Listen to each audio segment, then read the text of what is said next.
Depuis sa jeunesse, Pierre Palmade lutte contre une addiction à la drogue dure et à l'alcool.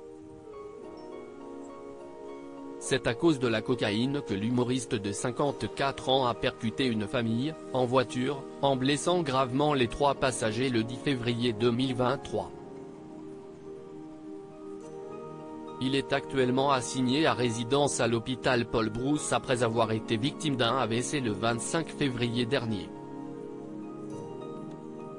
Sa toxicomanie a énormément fait souffrir ses proches, année après année, notamment parce que l'artiste a de nombreuses fois rechuté, malgré sa volonté de s'en sortir. Comme le rapportaient nos confrères de Paris Match, le 16 février, son ami Michel Larocque l'a vu sombrer lorsqu'il se donnait la réplique, sur scène.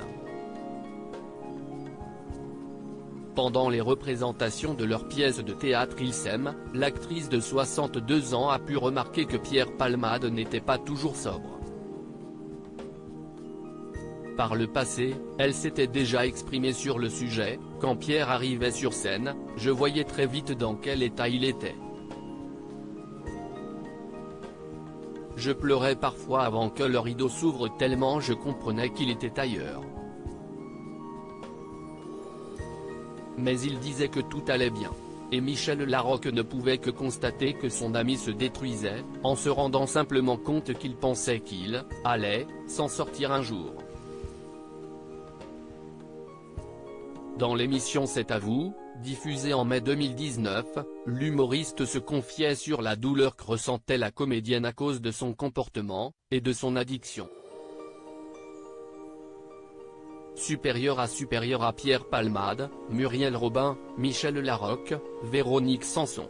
Les femmes de sa vieille amitié difficile à vivre pour la comédienne. Michel en avait marre que je joue dans un sale état.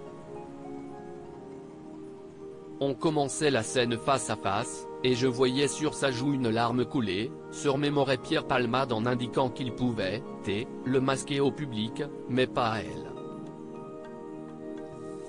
Elle se sentait seule, et elle était triste, expliquait-il avec émotion. Plus récemment, sur les ondes de France Bleu, le 9 mai 2022, Michel Larocque révélait que ce n'est pas facile d'être ami avec quelqu'un qui a de lourds bagages, qui se fait du mal. Lorsqu'on aime quelqu'un, on n'aime pas le voir se faire du mal, ajoutait-elle, sincère.